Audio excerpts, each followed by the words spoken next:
Happy what is left of Wednesday. Not Wednesday. That was last night. Thursday, December 15th. 10 days till Christmas.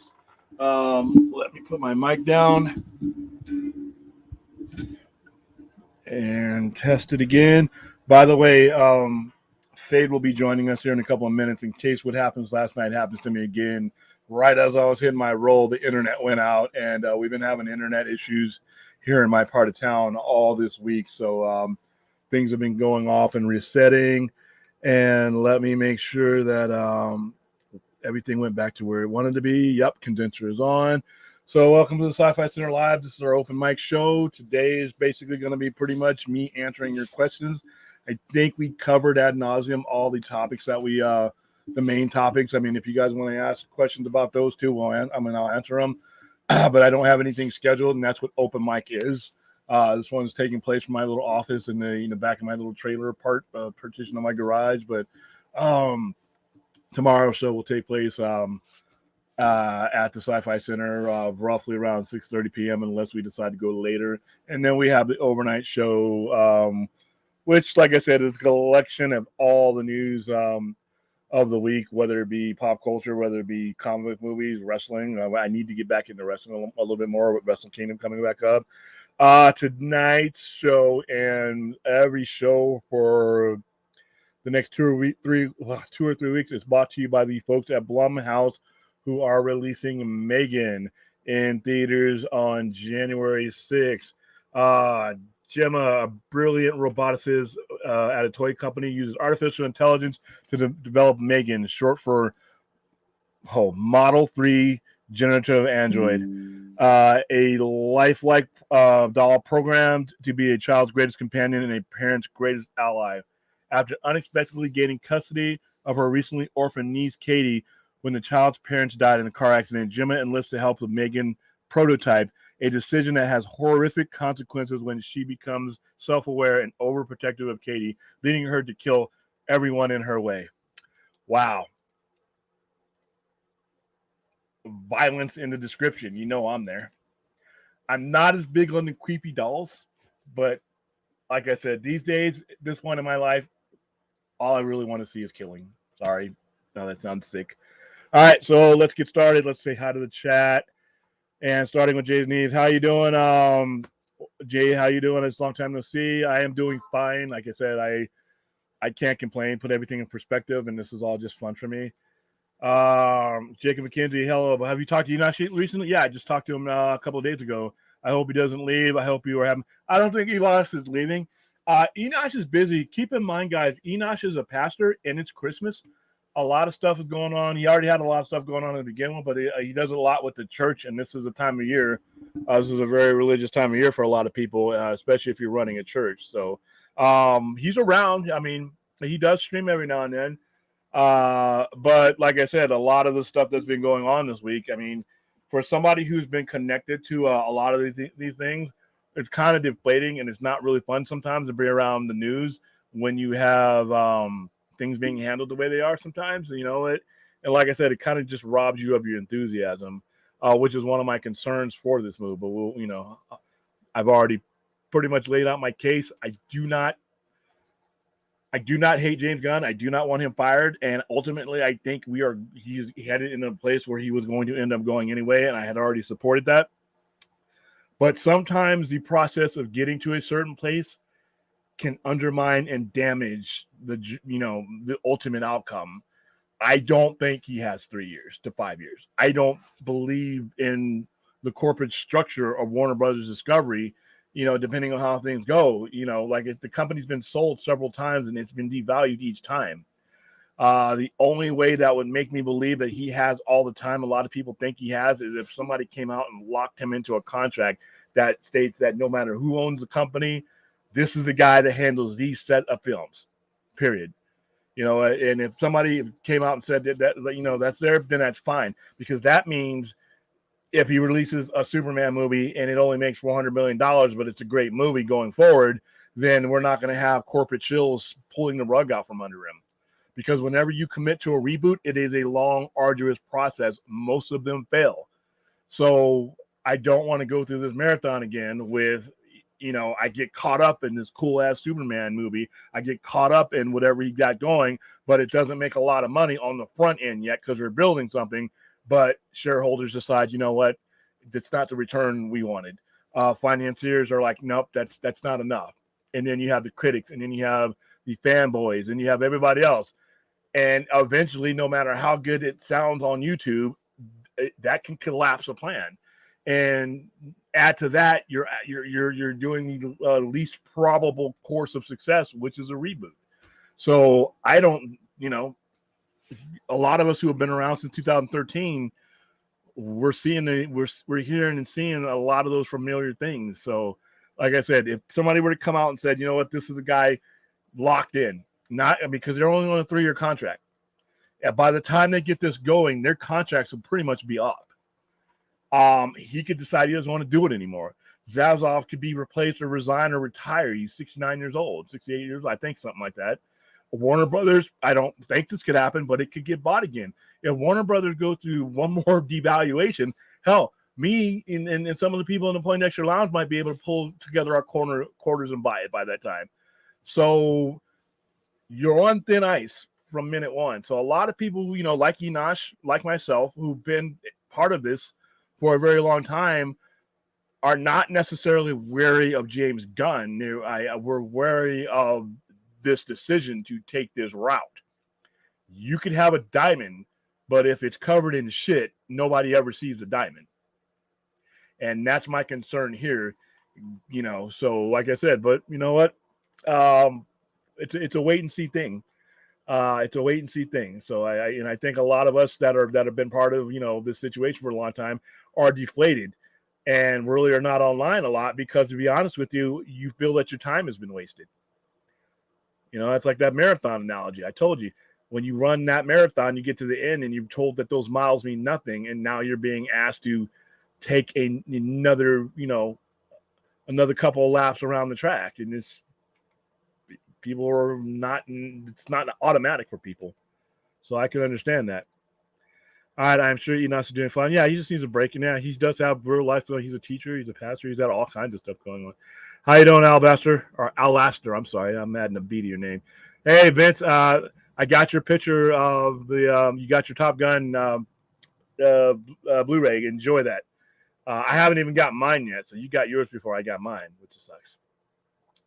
What's going on? How's everything going? Everything's doing all right, man. Rational Skeptic, we live in a post-9/11 world. A lighthearted Superman saving cats out of trees and being a local neighborhood news reporter won't work in the modern era. Man of Steel and BBS today, modern. I don't doubt that James Gunn will do a decent job of Superman. I just doubt that he's going to be given the benefit of the doubt and the time to do that kind of Superman. All right? Like I said, the guy made me care about a talking tree, a talking raccoon, and a polka dot man. So I think that he can read the room. I don't doubt that he can give me an intriguing Superman story. It's just by the time that anybody gets to that story, because we're talking maybe 2 to 3 years down the line, where's your momentum in the fact that I got these 4 movies that are coming out that I already know going into them that, they may be a road to nowhere. The content of his Superman may not be his issue. Is anybody on board at this point? And everybody says this is a great thing. And like I said, I'm talking to a lot of people that this is good. And I'm like, are you going to go see it? Well, maybe. Did you see the other ones? So we're hearing from a lot of people who at the end of the day may not even matter. Got to keep that in mind as well.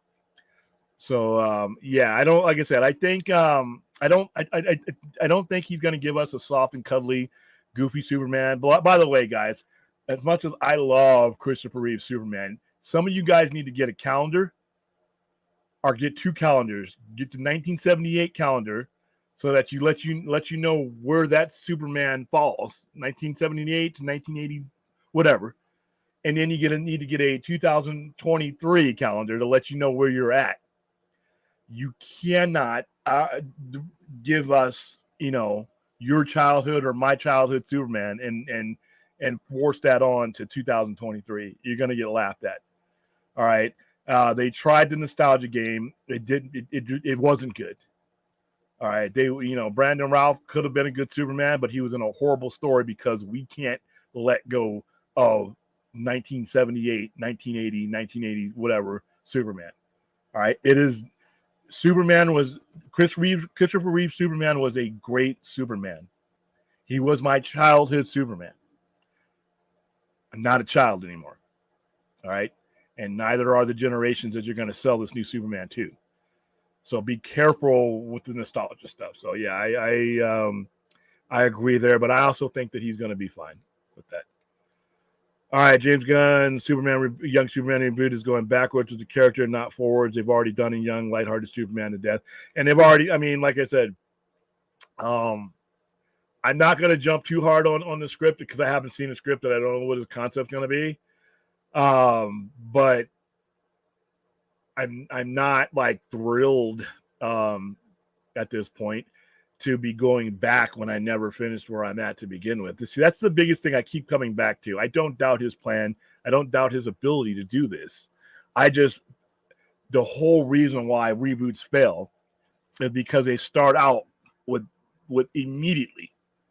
When you do, especially when you do an intergenerational reboot, which means you cut it off right as it was going, you're automatically dealing with credible. And then Spider-Man is a horrible. Anybody who brings up Spider-Man and Tom Holland Spider-Man, that is a horrible comparison. It's probably one of the worst comparisons you can bring on. They were reintroducing a character, even though you had Garfield. You weren't just making a brand new Spider-Man on its own to continue on its own. They were using him as a cog and a mechanism to put into a multi-billion-dollar machine that they already had. That is not the case here. So that is so if you look at the averages, it's a desperate act to begin with. So you're already behind the eight ball. Even if what you're going for is good, like I said, it's the fact that you're in the middle of something, and then the bigger news is that thing is being cut off. So now you're automatically got two strikes against you. So like I said, you're going to really have to, you're not going to be allowed base hits when it comes to getting this established. You're going to have to hit some home runs. And that's unfortunate because, like I said, I don't think he has 10 years. I don't care if they give us a 10-year plan. You're giving me a 10-year plan on a 3-year contract. All right. With the money from a company that has been sold like 3 times in the last 10 years. And devalued by lots of billions each time, and with shareholders that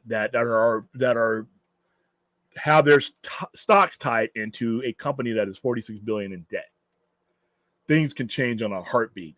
We could very well be going down a road to nowhere because of the fact that reality hits. And the reason why the odds are against him are not because he's not an excellent storyteller or that his Superman might be great.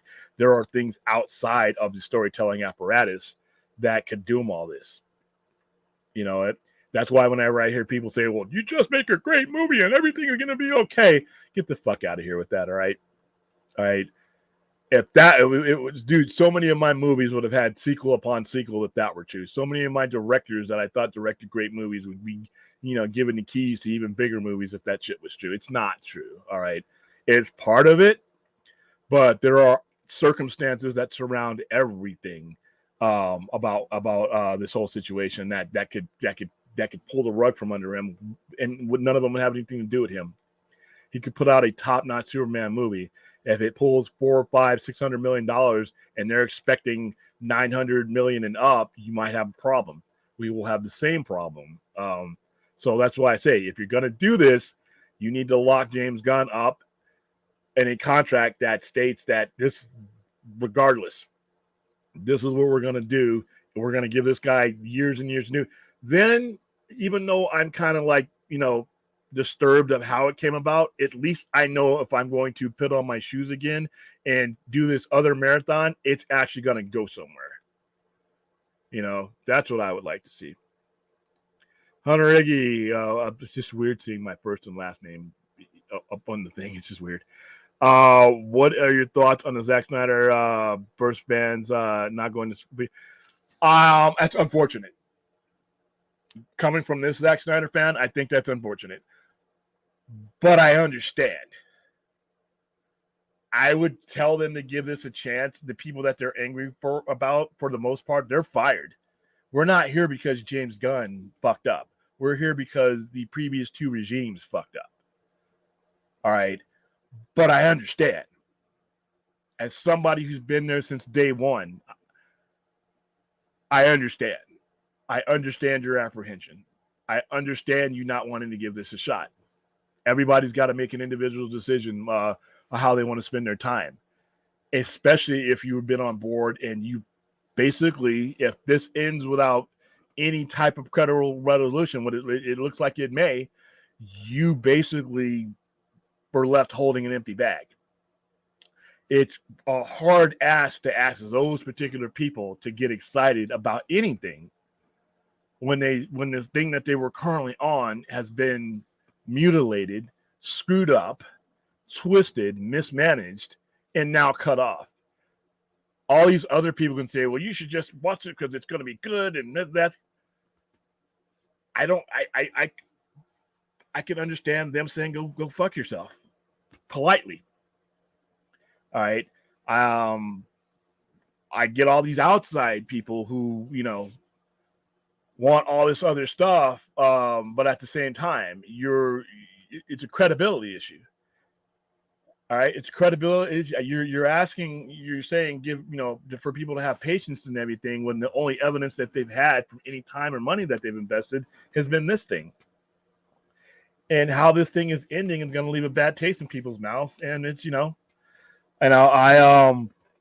I can't tell them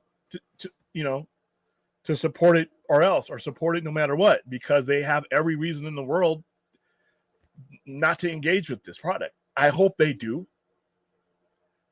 because they are part of the fight to get new management in here. They've been along for they suffered and endured Hamada, they suffered and endured Imrak and Sarnoff, and now we finally got somebody. Yeah, it's disappointing the way the decisions that they've made to get to the point that we all want to get to. But I would implore them to at least give it a shot. And if it sucks, then you don't have to see it. But on the other end, I can understand them disengaging and moving on to other things, other easier things that are more stable. And that's anybody, not just Snyder fan. I can't knock you if you decide that this isn't for you, that your time is valuable enough that you want a better bet. I can't knock you for that. All I will ask is that in your disengagement and in your expression, don't make us look bad. Don't threaten people.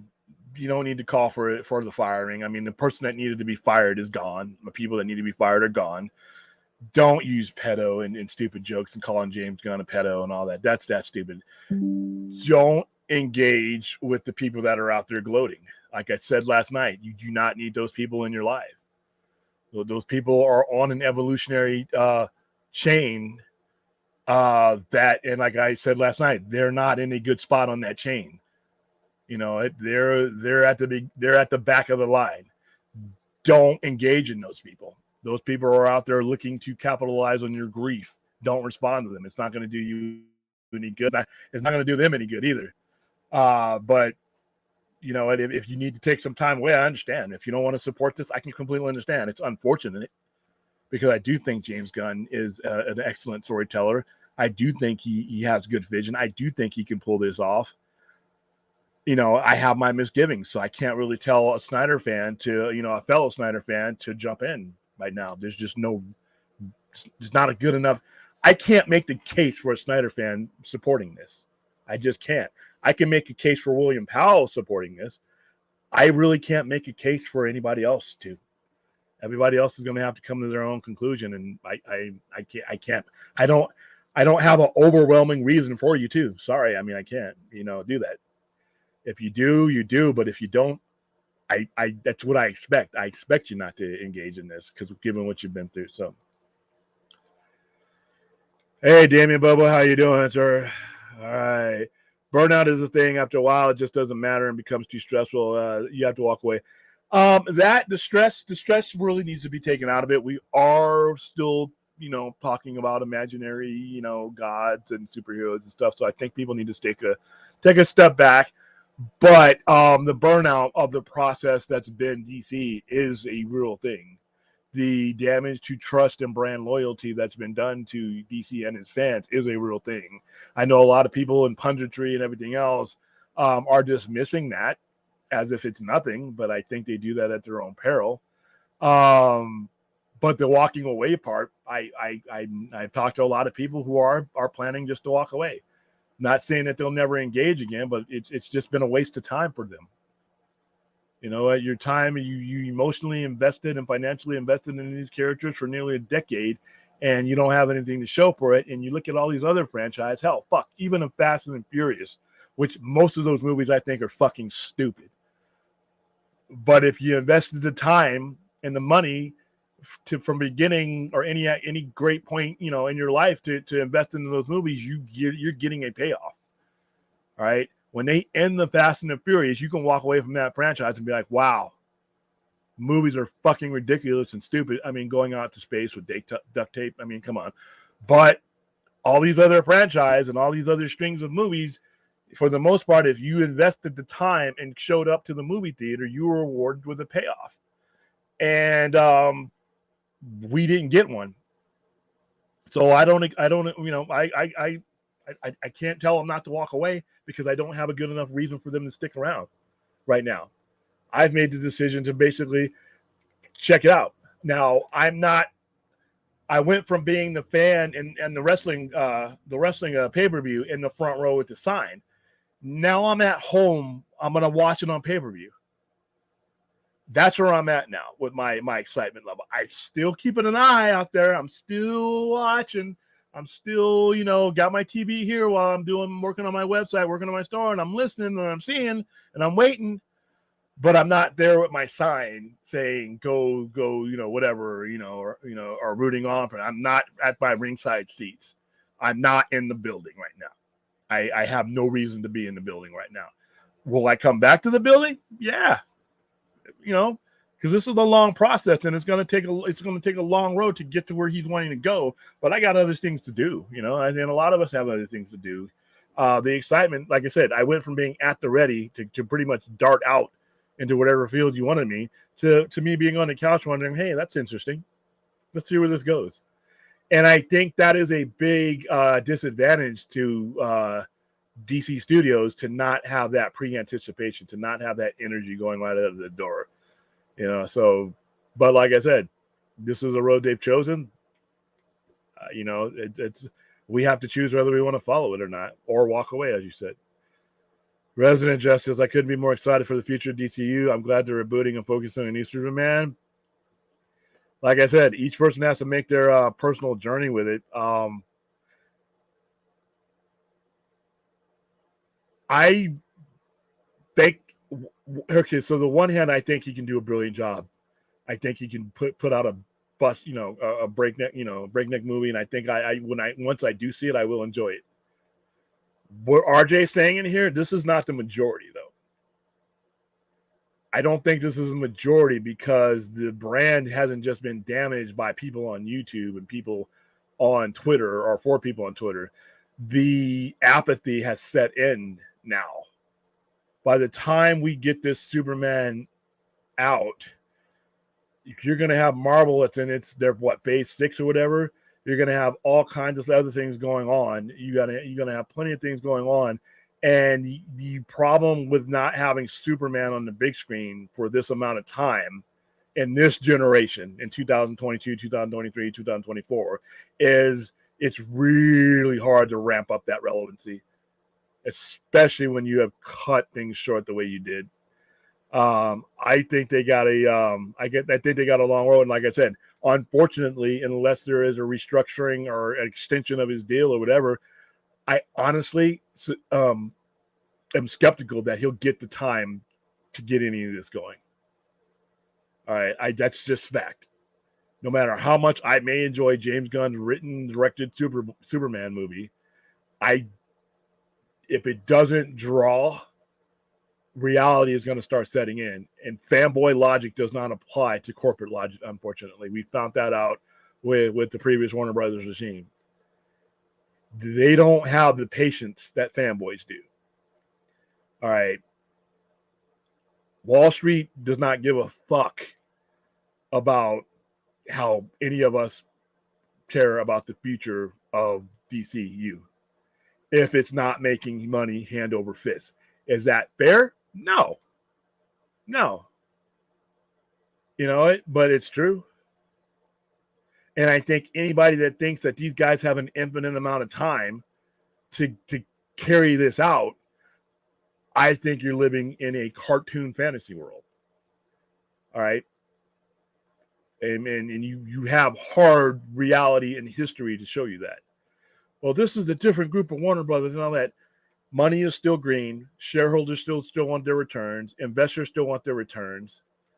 Critics are still assholes. And you still have a segment of fanboys out there that will drop their trowel and shit on anything DC.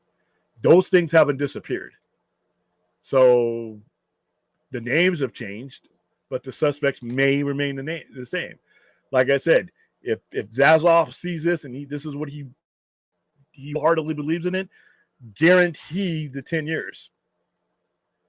Guarantee the 10 years. Set that money aside. Guarantee the 10 years. However you got to do it, guarantee this 10 years. Otherwise, most people are going to be like, seen that movie before and didn't like the ending. What? Wait a minute. Shit, there was no ending. So, and that's a natural, logical fear to have going in. So,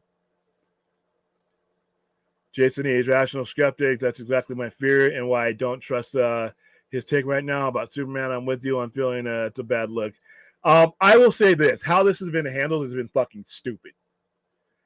How this has all been handled, whether you agree with the moves or not, has been really dumb. Has been old school Warner Brothers. All right. The Henry Cavill thing, giving the approval. Now we know that they gave approval for him to make that announcement, putting him through that, even though he'll be fine money wise. Putting him through that, and it's a bad look. And how this is rolling out is fucking dumb. And it does have the potential, if things don't, really start popping positive, to undermine where you're going. And I think where he is going is in a good place. But like I said, if you bumble and fumble all your way there, it's not a good look. And right now when you're DC, perception is your biggest enemy. And they have done nothing good for their perception in the last 48 hours. Sorry, they just haven't. All right, let's see. Sage just popped in. I'm going to go and bring him in. You look like a trucker. I get that a lot. you like those memes where it shows all the people that are on a meme, and the trucker one is like this. You look like a trucker with that. What's going on, man? Not much, man. Just got done putting together a new computer chair and all that. Cool. Well, we're just going through, like I said, I'm just doing an open mic right now, just answering some questions. Like I said, last night was the main fallout. I'm still echoing on you again. It's yeah. Let me answer this one real quick while you're fixing that. William, if Gunn couldn't handle us, SQ, I'm saying okay. What's all right? I'll clarify, Damien, what the SQ is. I think I know what it means, but why should we believe he can handle the whole DC and not alone just a Superman? I think he has the vision to do it. Like I said, it's the structure. You can slap a new name on any office you want to, like for the aspects I've just explained. It's just there's got to be a better stable footing. For me, a transition to wrap up what we were on now, and would have given him time to basically, to strengthen that stronghold and possibly do a better job of bringing this fan base together if that's possible. How it's being done, ugh. What do you think I think that I don't know. Everything that Warner Brothers has done over the last 20, 30 years has been just confusing as hell. We get reboot after reboot after reboot. I mean, 4 times with Batman now, several times with Superman and TV and movies. I don't want to see more origins. Yeah, they said this one won't be an origin, but it won't. It's going back here. All right. This is being said. This is once again, RJ. You're talking to a DC customer when you say that. You are talking to a DC customer. When they're doing this, they're talking to their customer. All right, and they're not just talking about to the people, talking to the Integrity 101 or myself. They're talking to the general audience who, like I said, have seen these movies. They don't have to be hardcore Snyder bots or Snyder bros, or whatever how you guys want to call them, to know that they didn't get an end to the beginning that they bought into. And your favorite company, Marvel, is almost, this is where Marvel, being where they're at, does the most damage to what DC's trying to do, because what they're doing is in direct contrast to the organizational structure. I don't care about the content, but like I continue to say, in one hand, I have a product, regardless of how you feel about the content, that has gone through its motions, that's gone through its completions. Even if some of the movies didn't make what certain people wanted them to make, they didn't blink, they kept going. I have that in my hand. Regardless to what you think about the finished product, it's a finished product. It's finished enough to where you have enough trust and faith to go forward. And then I have this other thing in my hand where I don't know what the hell it is. So when you tell somebody it's over, that's not a declaration of anything good. That's an admission that you pretty much fucked your fan base over. James Gunn didn't do it alone. I mean, he wanted to do it, but it's being done. Yeah, Warner Brothers did it, not James Gunn. Yeah, but the Snyderverse being over without a proper resolution isn't something that should be proclaimed or celebrated. That's like a pile of shit on your head until you take it off. You started something and you didn't finish it, whereas the other guy started, ran through, finished, and credibly started again. All right. I don't like the Marvel and DC comparisons all the time because I think for the most part they're stupid. But in this instance, that is a very damaging comparison. And it's not just damaging for us that have gone through it. It's damaging for somebody on the outside that is about to invest their money into something. Do you want to invest in something that has a history of fucking up and is about to leave a lot of people without resolution? Or do you want to look at something that is complete and has the potential to be complete and has an entire lineage for 12 to 13 years to go back to? I don't like the comparisons from Marvel because, like I said, 99.9% of them are stupid. But this one, just as it sits there, really is damning and really hurts momentum going forward, James Gunn or anybody. Once you decided to go this route, you compound the problem. Now, that's not saying it can't work. You make things harder on yourself, and you don't have a lot of time. Like I said, please don't think that these guys have forever to pull this off. I wish they did, but let's not.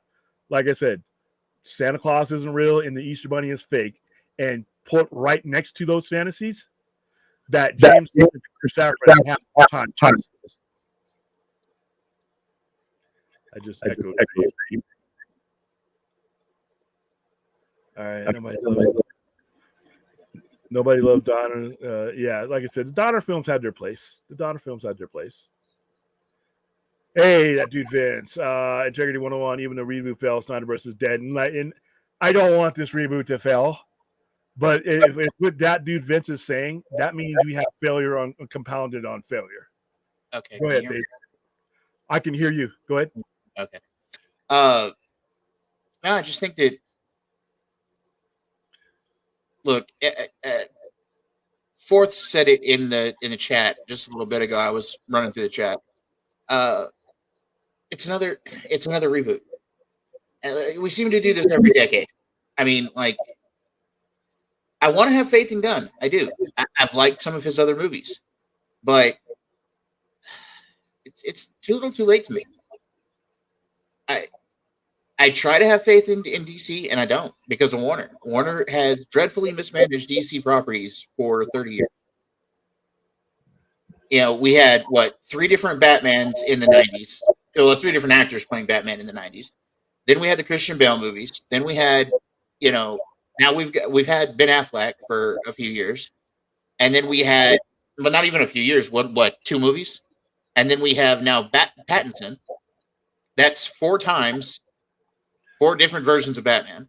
And then you have Superman from 78. You have what they tried to do with Brandon Routh in the 90s. He got screwed. You had 2 different TV series during the 90s. You had Smallville in the early 2000s. Countless animations. I mean, Superman and Batman have been put through the ringer. And these are the guys that are supposed to be your trinity. These are your tentpoles. Batman, Superman, Wonder Woman. And then Wonder Woman's gotten shifted the worst. She got a series in the 70s and then a couple of movies now. I mean, they've dreadfully mismanaged the whole situation. I mean, be rational skeptic here. William, if Superman doesn't do at least more than 700 million at the box office, will Penny Pictures as I'll pull the plug on the universe? I don't think it will be him personally. I think the pressure would come because every CEO works for his shareholders. It's going to be how the shareholders feel about it. Has he presented his case to them for the long haul? That's going to be the most important thing. As he's making these decisions, and as these decisions are made, is everybody that has to have some skin in the game for this amount of time, are they on board? Because it won't be up to Zaslav if you have shareholder issues or if the stock gets devalued or things like that. And even if they only make it for 100, 125, 150 million and it does 700 million, technically, that's great. But I wonder what kind of movie you could make for 90 million and or 120 million. And B, it all depends. Even though the movie might have a big profit margin, stockholders and shareholders and financiers don't get in.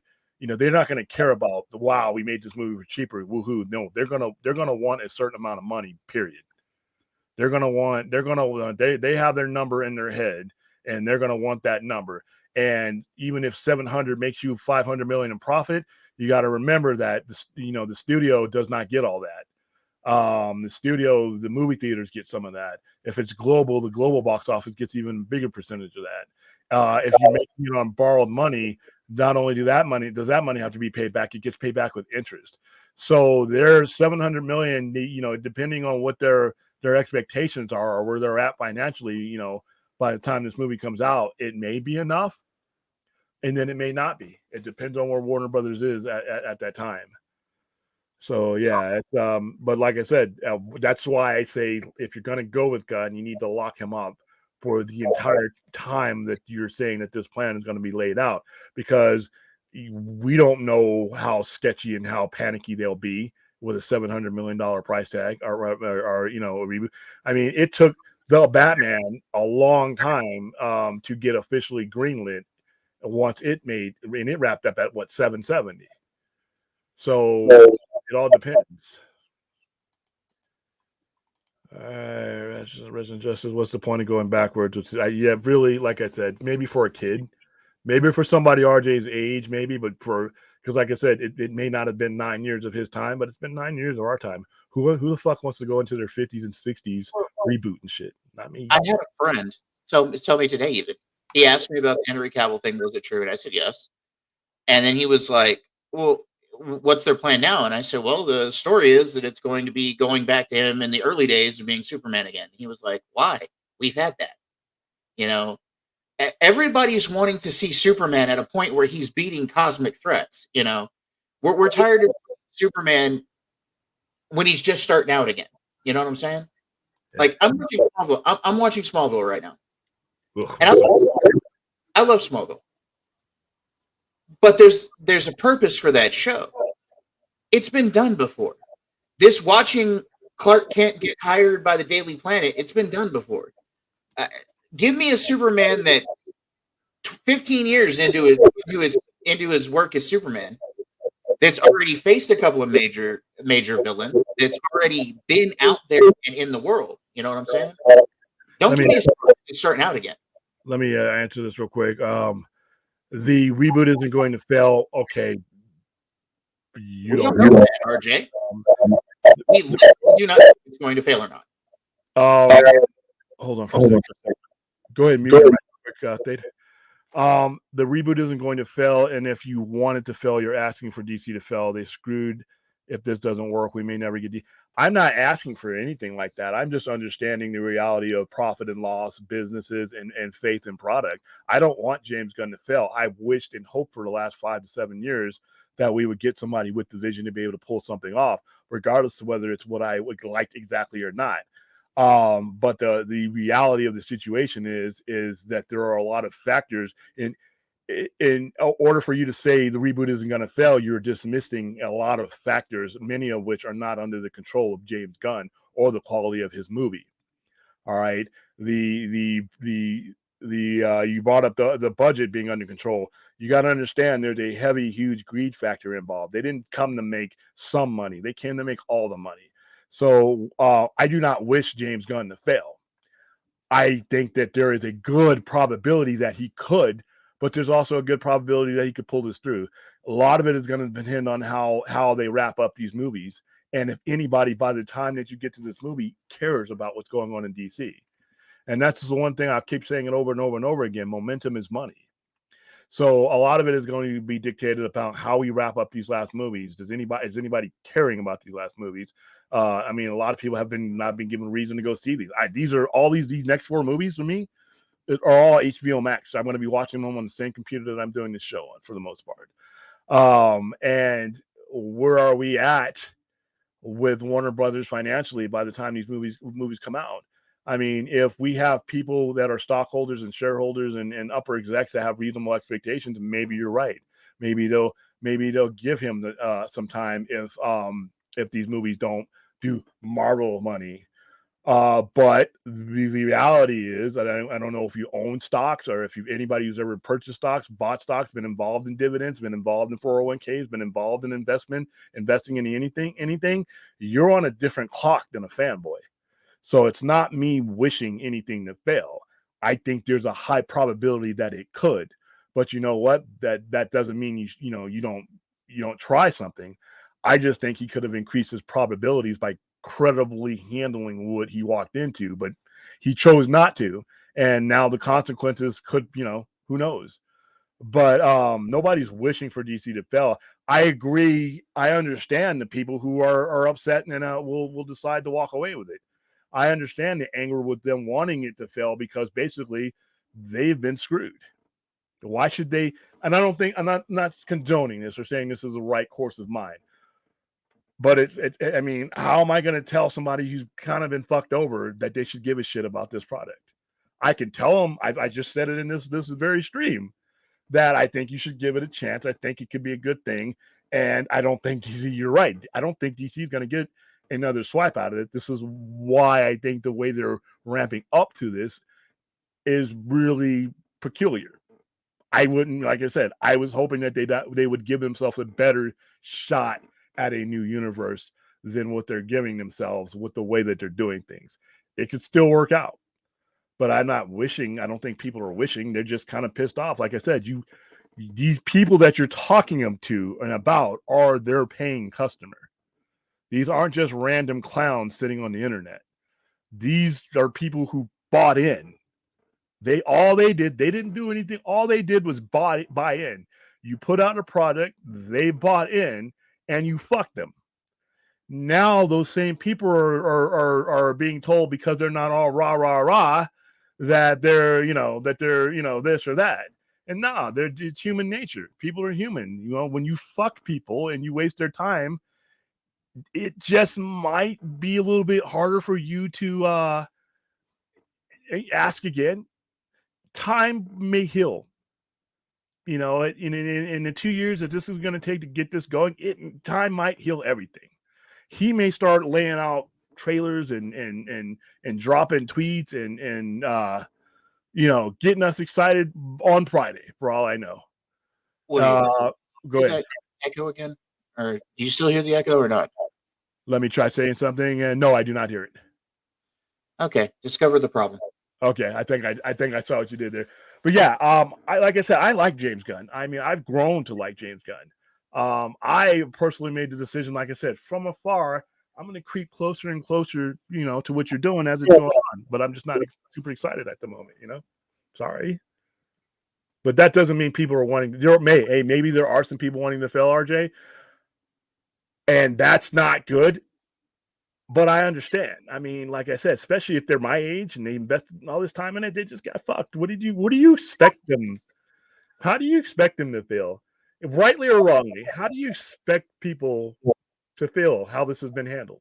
I mean, how do you, I don't know. I mean, I'm not condoning it. I'm definitely not condoning some of the words that they're throwing at him online and in Twitter and all this other stupid shit. Those people are out of line. But for the people that's just the normal people who are not throwing threats and not throwing that kind of hate, how do you expect them to feel? It's just a good. I mean, that's a legit question in anybody. How would you feel going forward if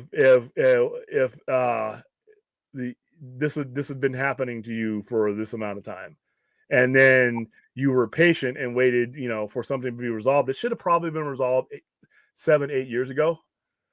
But because they screwed up, this should have been over already. All right, this should have been over. We should have been well into the next iteration of these characters. But you know what? How do you expect the customer to feel? And remember, these aren't just people online behind the screen. There are also DC customers on several levels.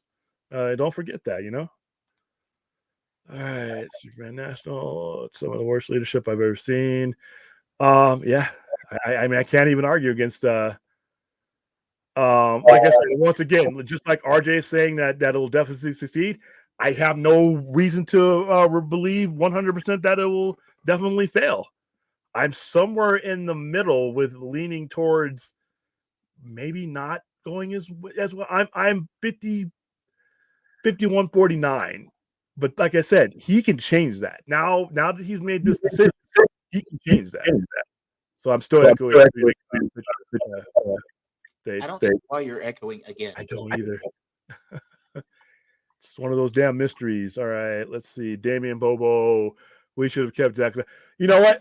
Zack Snyder should have been just allowed to finish what he was doing, and then we would have been years. We'd have been 6-7 years past Zack Snyder. But because the previous management did that, they're the ones that created the elephant in the room. Zack Snyder's arc would have been over with, and we went on to other directors handling these same actors, and you would have gotten your run out of them. They fucked that up. Like I said, I mean, we wouldn't still be talking.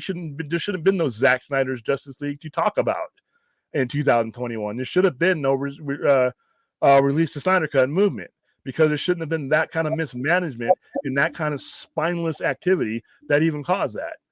So Zack Snyder wouldn't have been very well would have not been at the wheel in 2022, headed in 2023, but the ghosts would have been gone. The exorcisms would have been done because there would have been completion. All right. The people who started that journey with you would have been given the ending that you sold them on. All right. And then we would be on to other things, good or bad. But because you screwed your customer and you didn't give them resolution, and by comparison, all these other franchises and studios you look like shit. And unfortunately, some of that shit is splattering over people who weren't even part of that, because the decisions they make have now compounded that waste of time, in my opinion. RJ, they probably can't afford to give him a 2-year contract like that. Yeah, they can. Yeah, they can. They can afford to do things. There's a lot of ways you can give somebody a 10-year contract to give them control over that narrative. It's not just necessarily about money. He can get all kinds of high-end percentages, back-end percentages, back deals, merchandising deals, streaming deals, like these guys, residuals. There's a lot of things that they can give him on the back end. If they think this is their guy and that eventually he will make the revenue that they hired him to make, then there's a lot of ways you could structure a long-term deal to make that happen, because they're paying him something now. You're paying him 3 years. So what needs to happen is there needs to be a 3-year, like you do at athlete's contract. You break things up. You break up bonuses down the end. You break up percentages. You give them a higher percentages per film. Physical media rights, all kinds of stuff like that. There's all kinds of stuff that you could work around and maneuver if you really want him. Because a 3-year deal doesn't do shit for me. This is literally, by the time he gets this casted and gets this done and gets this up and going and starts to endear himself to any skeptics and anybody else, that's a 3 to 4 year plan. That's a 3 to 5 year process. Even if everything goes right, that's a long process. And this is something I didn't learn before, is the process of converting this type of Superman fan into the one for the that you need them to be is a long process. And it's sure as fuck longer than 3 years. And I just don't, where's the forethought there? If you're telling them to get a 10-year Bible and you've looked at your company that you just bought for $30 billion less than it was actually worth. Oh, by the way, there's another $46 billion debt on there. Somebody could buy you. You could decide for whatever reason you retire. You're in your 60s. I wouldn't blame anybody in their mid to late 60s for retiring. The people on the boards and the people who own stock could be like, you know what, we don't have that kind of time. We want to see a bigger, faster return on our investment. So I would think that it just makes sure that you have this guy locked up under some type of deal that has a logical proximity of what you think this is going to do. Realistically, when do you think these movies are going to get traction with not just brand new fans, but older fans and people in the middle? How long do you think? And whatever that length of time is, you need to make sure he's covered so that nobody can come in and say, 500 million, that's not enough. I think we need to go in a new direction. Fuck that. Especially if I do what I'm most likely to do and buy into that direction. I don't want to hear shit about the box office wasn't good enough for you. If he puts out a great story, I don't want to hear that shit. All I want is when the fucking sequel is. That's it. And if you're giving me an entire universe, I don't want to hear shit about, oh, well, fans weren't reacting. This wasn't reacting to that. No, you made your decision when you decided this reboot. You made your decision about who you wanted to run this shit when you hired James Gunn and Peter Safran. So put your balls on the table and go all in and let a guy like me know that you're going to be around for a while and that I can leave my house and come back to the wrestling arena and get in my front row seats and cheer you on. All right. Let me know that. There's definitely a way that they can do that. Happens all the time. I disagree there, Audrey. I know what you're saying. But there's, from just a pure cash point, throw it on the table. I don't think Warner Brothers Discovery is broke. They seem to be spending money on things that matter to them. And if this DC product matters to you, give him a long-term contract or a long-term guarantee.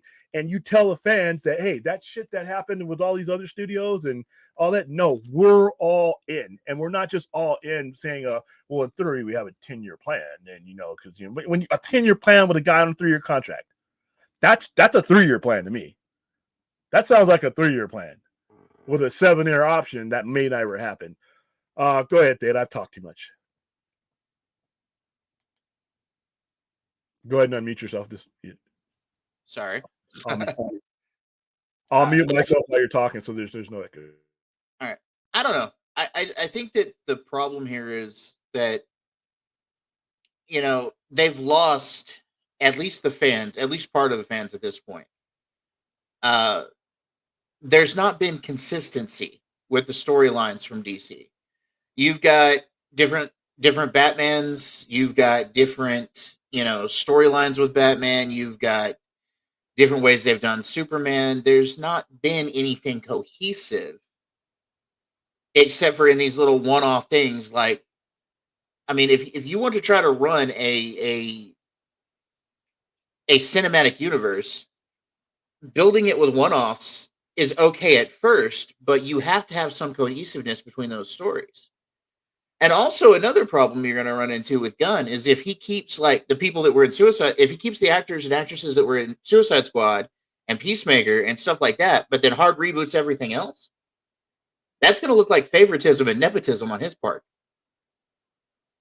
I wouldn't have a problem with that, but I know a lot of people that would. Let me answer RJ's question real quick. I wish you did come on the fucking show. Integrity, but I thought Zaslav loved money. Maybe there's really not as much money in the Snyderverse. You think the money in the Snyder verse is no longer irrelevant. The money in consistency, like what they had said, the money in faith is. No matter what it is at this point, no matter what it is, no matter what you had at this point, it needs to be wrapped up. We don't need to go on forever with the Snyderverse. But I that bridge you're trying to build to this new thing, and if you're not trying to build a bridge, you're just going to go raw dogging it, then like I said, those odds decrease. But the money, Zack Snyder just happened to be the story that we were telling. But I don't have faith in the previous management that they had the ability to tell any stories, because once again, there is no such thing as a DC character or project that is not divisive in its initial stages. There's just no way. People can lie to themselves and say there's just not. These characters have been around so long that so many generations have their take on them. There is no way initially that you're going to enter in a DC property and not have divisiveness. So if you're going to do this, take your fucking diapers off, put on the big boy drawers, put on the big boy pants and the boots, and buckle up for the hate that is going to come from you from either direction. The previous regime could not do that. It had nothing to do with Snyder, because it could have been RJ. You could have been writing your version of Superman. Whatever version of Superman you have, some asshole's going to hate it because it's not their childhood Superman. So we're attaching this organization to the Snyderverse. No, attach this organization to the previous regime, because they weren't ready for whatever Superman story that they had. They couldn't deal with the fact that the reality is you're going to piss off somebody no matter what. So you either do or you do not. If you don't have the balls to take on these heroes, knowing that's the case, then just don't take them on. All right. But it had nothing to do with the Snyderverse. It had more to do with their inability to man up or woman up.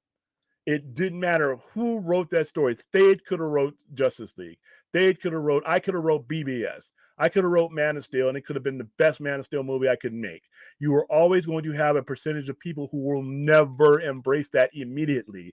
And what you have to know, and all these educated people should have known, is that it is going to take time. Is it impossible that people would embrace my Man of Steel? No, not impossible. Over time.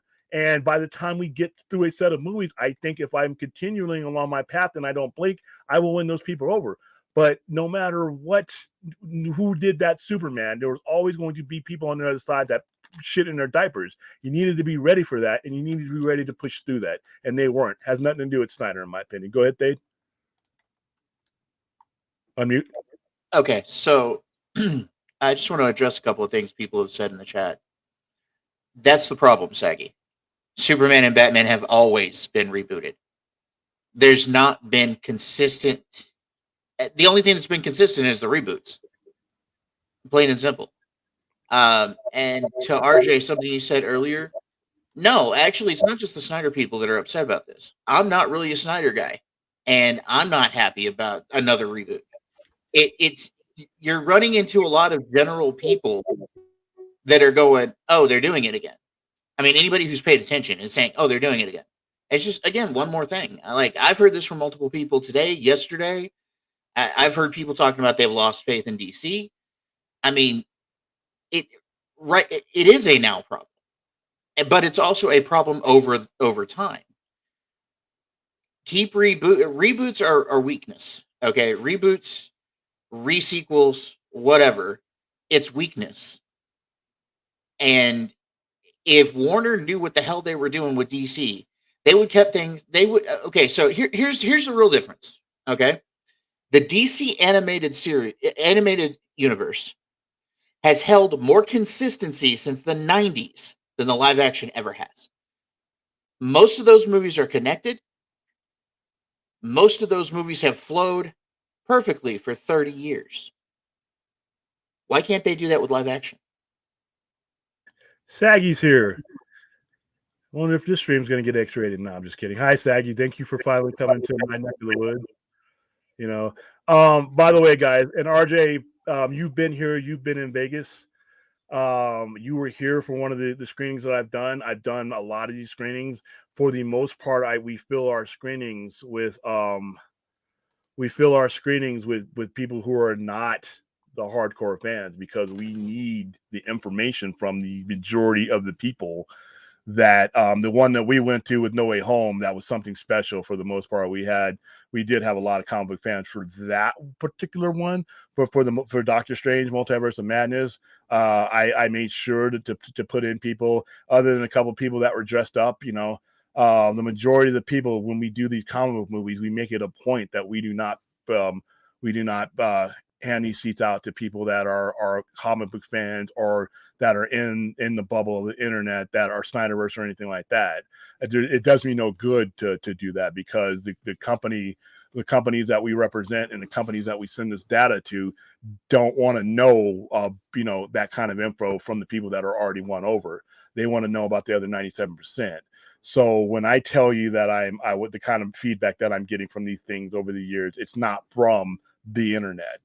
It's not from, a lot of times we'll do an online campaign and some of those people are on the web, but a lot of it is we'll go to different places and different outlets, and we'll do promotions, and we'll hand out seats there, and we'll do questionnaires there. And these people they're not comic book people, and they're not necessarily superhero people.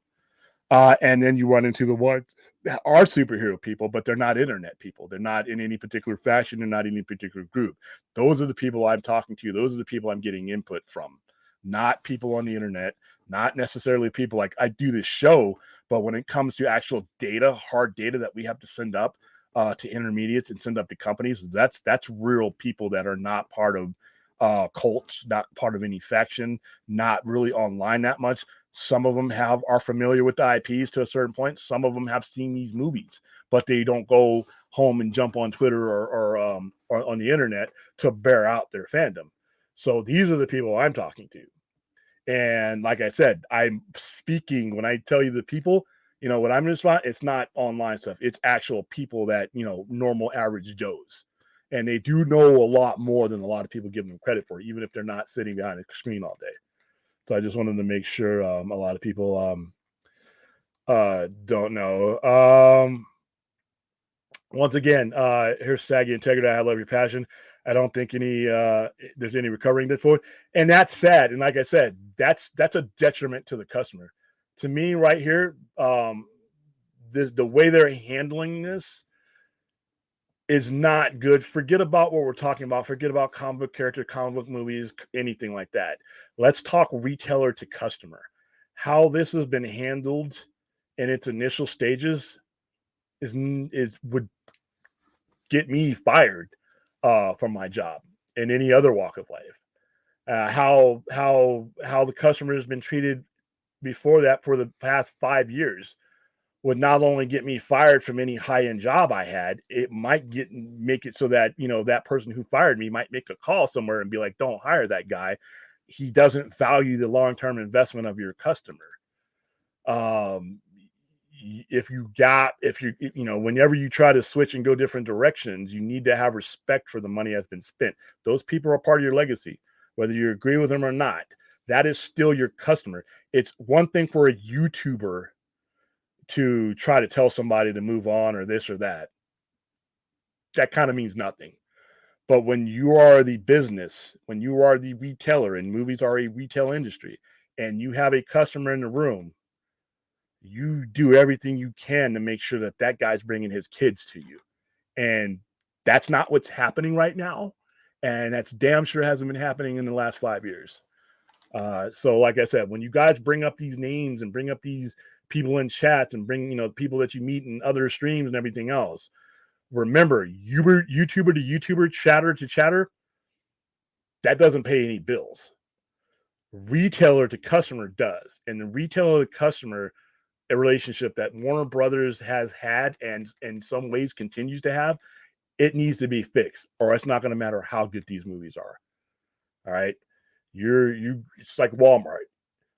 All right. You drive up to a Walmart and there's feces on the ground. There's trash cans dumped over. The carts are turned over. Somebody's stealing a hubcap out of the car. It doesn't matter that those prices are great inside, or that, you're looking at the outside and figuring, why am I going to give the inside a chance? That is a retailer customer relationship. That's kind of like what Warner Brothers has done. You look around at what Warner Brothers has, how they've treated their customer, and you got to ask yourself, do you want to become one? All right. And that's just retail. It has nothing to do with Superman, Batman, James Gunn, or anything else. You have a paying customer, you treat that customer right. You do your best to do right by them. And that just hasn't happened. And that's why we're here. That's why we're here with a devalued company being sold to Discovery. That's why we're here with yet another new DC type head. That's why we're here, because that retail customer has been dismissed. And it's been dismissed in the same way that I see it dismissed in chats. But like I said, when you're doing it in real time to your customer, it has a long ranging effect. All right, let's see. Online hate. Okay, I'm jumping in the middle of shit here. Online hate. The internet doesn't speak for everything. Fourth. Okay, you're talking to Fourth. The Band-Aid were ripped off yesterday, and now a month to heal. That's, like I said, I respect the hell out of you, RJ. Love you, man. That is, once again, that is not how retail works. That is not how the business and that is not how the business owner and relationship with their customer works. And you shouldn't be ripping off Band-Aids. You realize you're talking to somebody that was willing to give you their money. So you be careful there, you know? All right, so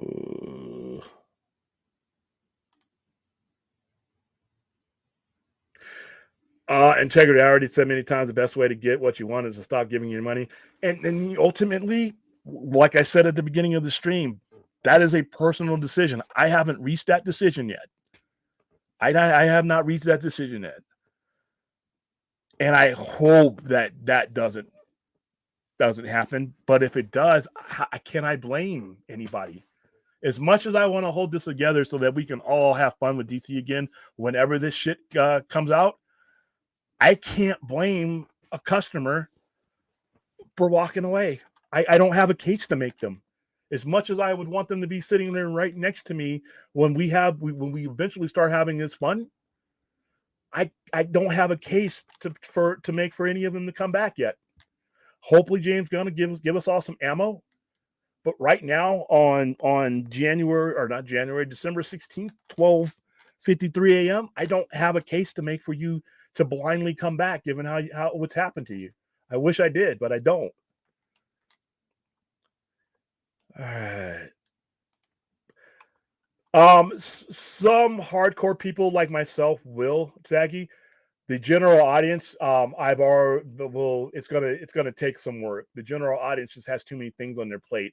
They're not as tightly engaged into us, and their time basically was seeing the movie and then waiting for the next one to come out.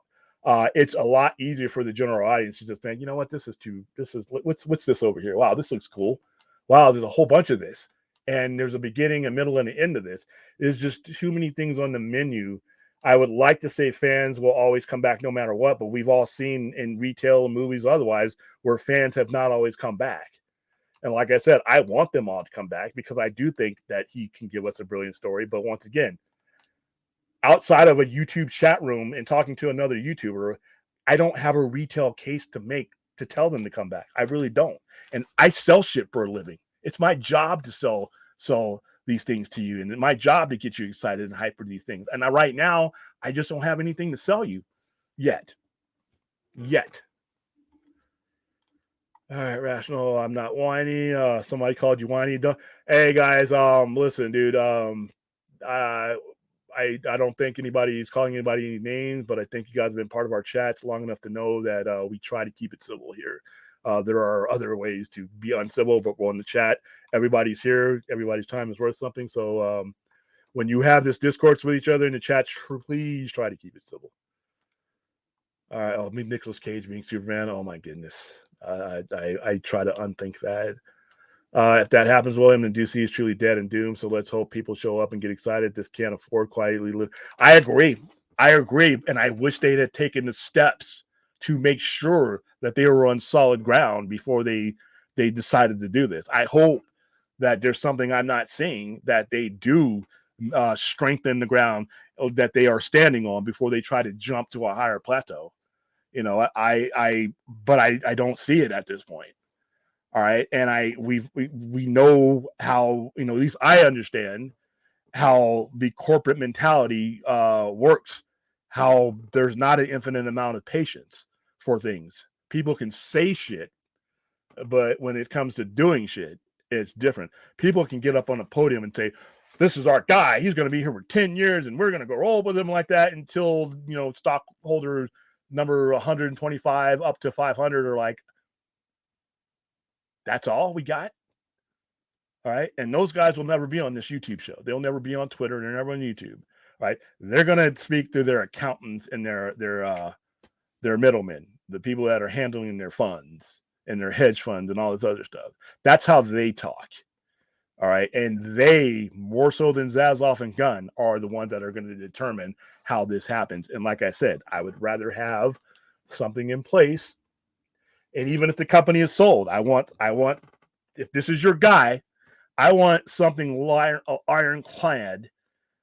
And if it's that this guy is here for this amount of time and nothing can touch him. So if we get a box office that might be disappointed, and I'm like, all right, but you know what? I've seen great movies that had disappointing box offices. All right, it happens. It happens a lot. And especially when you're dealing with a damaged trust that is DC, it's going to take some time. And we're not even bringing up the fact that even though I am a fan of James Gunn, if divisive was a word, it's James Gunn. All right, if you love him or hate him, or you're willing to give him a chance, but if divisive is a word, it's James Gunn. So that right out of the gate, you're going to have people warm up to the guy running shit. That takes time. That's not a 3-year odyssey. That's a 4 to 5 year minimum plan. So I don't want them to fail. I will probably eventually, as these years go on, find a way to get excited because I'm a nerd. But the problem I'm having is I can't make a case for anybody else, especially when they come to me and say again, and I get the eye roll. You've already seen the anger with the hardcore guys online. They're. Well, when I get the eye roll from somebody who just goes to the movies and is not involved in any of that, it's like I'm trying to sell them on the existence of the jockalopes. And, and they're just dismissive. And you got to give them a reason to come back. You can't just say this is going to be great and everything's going to be a success. I fucking wish that could happen. I wish I could do that for my own franchises.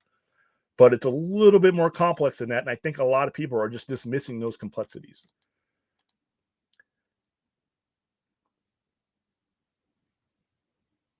Till what stops? What did I miss? Oh, you're talking about till people stop giving them the money? That would be so unfortunate. I mean, but like I said, but at the same time, what's a real case, not a fanboy logic case? I'm telling you to take your wallet out and go on Fandango or go on Ever, and I'm telling you to spend $100 in tickets and food and all the kind of stuff to go to that theater experience. I'm telling you to make this investment, and I don't have a case to make right now, given the way things are going right now. I will, as we get closer, I'll have a case to make, but that's eating up time. You don't want to be getting excited about these movies 30 days before the movie. You need to build an atmosphere of electricity that gets people excited about what you're doing years ahead of it actually being done. I don't have a case right now for the people who have said, I think I'll pass. They're not saying I'll pass with hate. Oh, fuck these guys. No, they're saying, nah, I'll watch it on whatever.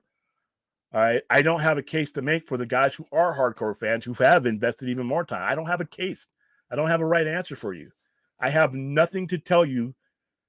I could say, follow me into the theater, but I'm spending my money.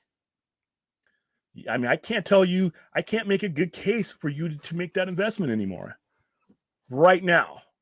I hope that changes, but I think that when we get into these streams and these chats, we completely dismiss the consequences of these decisions and what they mean to people who are going to be making that investment. Someday I'll have a case for you to say, you know what, guys, get off the pot. This is good. This is great. Let's do this is something I am spending my money on, and I think you should spend your money on. I think we're going to go on a big, wide, great journey. I can't say that right now. I would be lying to you if I told you that was the case right now. All I can do is tell you to just, hang on until we can see, what our first steps are. Forrest, Weston, Justin, RJ, I know all said the internet hates Gunn. Stop straw manning your arguments. Or okay, I'm going to get involved in that one.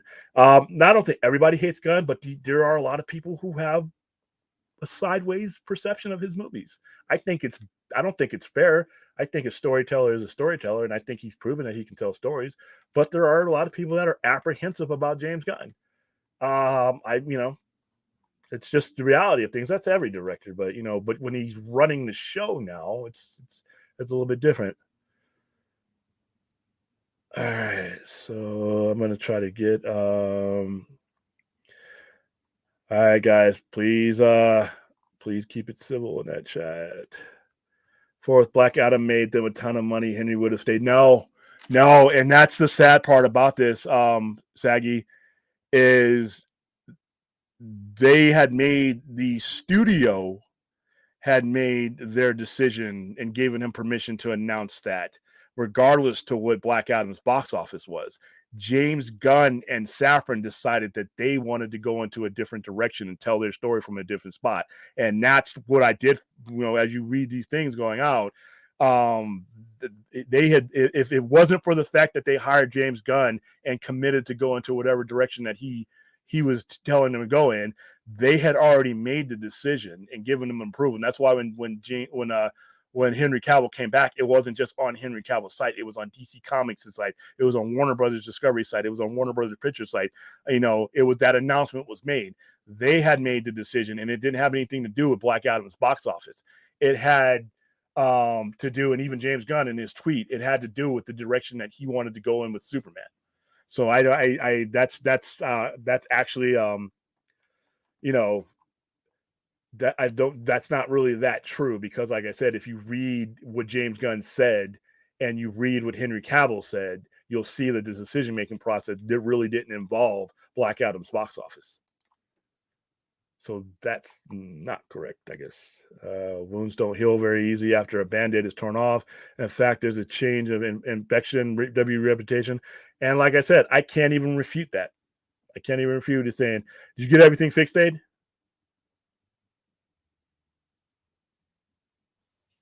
Hell, I don't know. I'm working on it. All right, let me talk and see if I echo. I think we're good for right now. If we echo again, we'll just fix it as it comes along. All right. Wow, we're hour and 19 minutes. That is, dude, Mary Wilcox. That is the most true thing that we can use to describe this right now. It's borrowed time, and you don't have forever. I mean, it's wishful thinking. But go ahead, Dave. With everything that I've said over the last couple of days about 30 years of mismanagement by Warner and everything else. Look, I hope he makes it. I'm not saying I hate James Gunn. I'm not saying that I think it's going to fail. I hope it doesn't, because honestly, people are getting worn out. People are getting worn out by the continuous reboots at Warner. People are getting worn out by how Warner has traded. Thanks, RJ. Anyway, but the people are getting tired. People I've talked to, even people that are not like hardcore fans like us, have been getting tired. It's like, why do we have another different Batman? Why do we have, why are we losing Henry Cavill?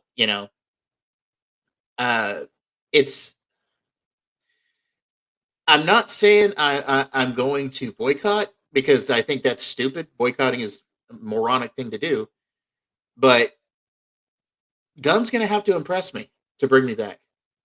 Something's going to have to impress me with this. Real quick. Full disclaimer, I think he could do this. But once again, the castle's being built on coal. It's not stable. And I think that, the way this is being handled decreases, odds and sometimes. But like I said, what Saggy's saying here, think of the industry like YouTuber LOL deny deny the industry's grips as ignorant. Here's the thing about that, Saggy, and I understand what you're saying, but YouTuber community bouncing our anger and speculation off of each other is one thing. There is no retailer relationship with it between us. We're just here talking, there is a retailer trust relationship between the studio and the customer. And in order for you to get that momentum, that branding, because when you get that momentum and that branding and that loyalty, you can fuck up every now and then. All right. You can make a Thor Dark World and keep going. All right. You can, when you make a mediocre movie in some cases, and it could make a lot of money because your brand is so strong. And that's where DC needs to get. They need the benefit of brand loyalty, and they have done nothing to get there. And right now, I understand what he's doing. This is why I don't hate James Gunn or One Empire. I understand 100% what he's doing. But I think given the unique situation that DC is in, I think that brand loyalty needed to be strengthened between now and when this gets launched. That's all. Okay, so to add on to something William said a little bit ago about building the castle, you're building a castle on foundation of the swamp. Okay, and there's an old Celtic story about two castles that were built on a plane. Okay, and they built the first castle and it collapsed. They built the second castle, it also collapsed, but they built it taller, so it collapsed worse. Then they decided, well, what am I building on? And then they built their foundation solid, and then it was built and the castle stayed. Okay. So where I'm going with that is to say this. Gunn better build a good foundation. Because right now, we're sitting on the swamp, and it could very easily topple. And that's not good.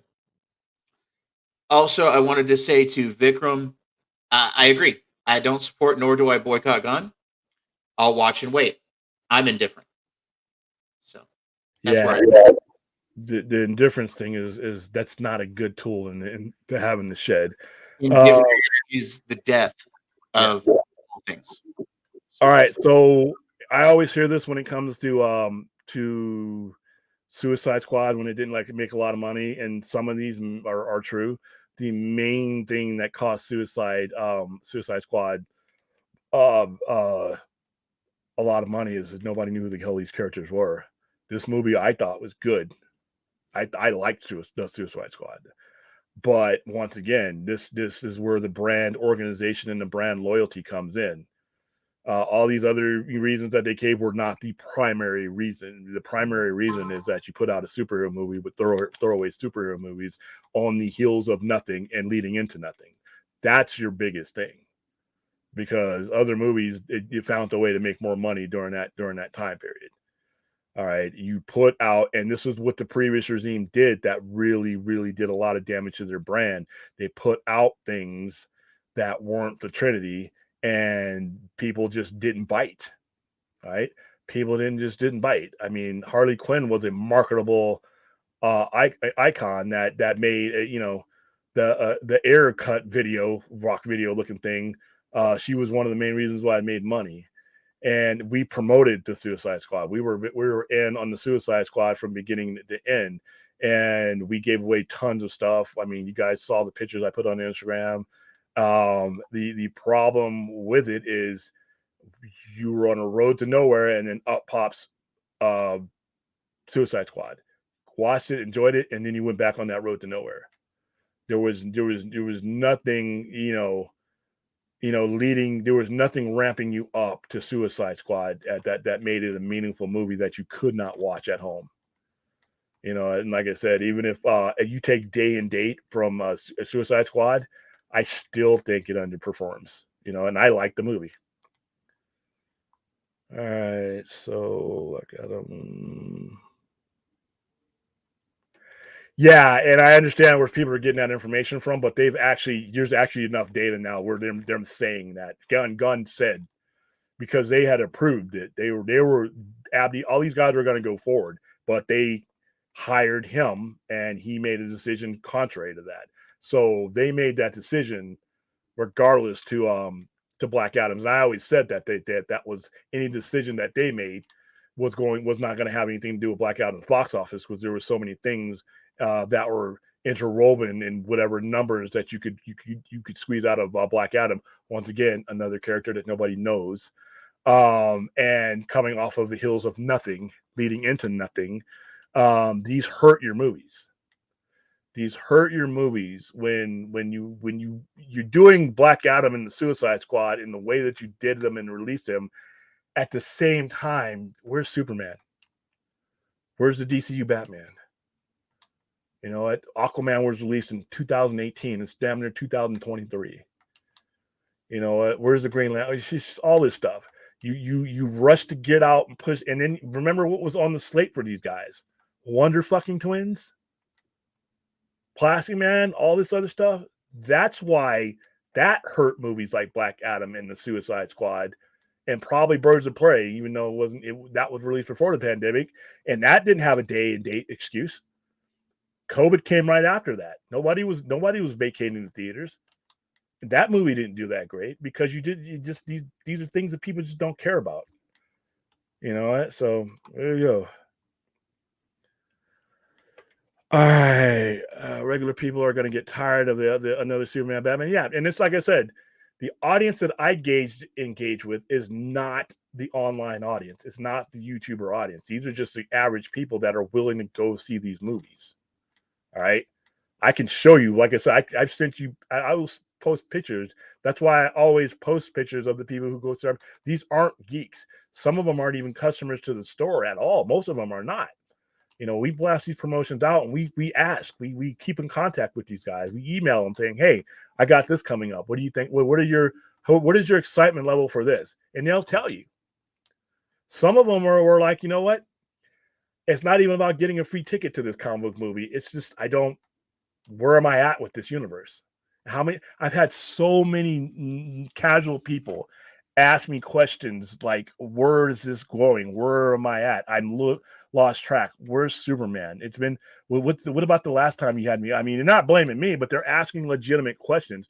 They're breaking the retail customer relationship. Whenever your customer has to ask of your studio this many questions and not have any answers for a very extended amount of time, that's what hurt the Suicide Squad.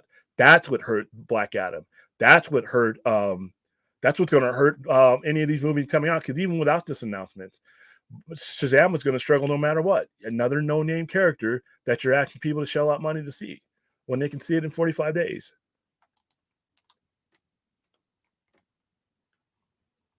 Go ahead, Theta. You're muted. I got you. Go ahead. I got you. I didn't bother with Black Adam.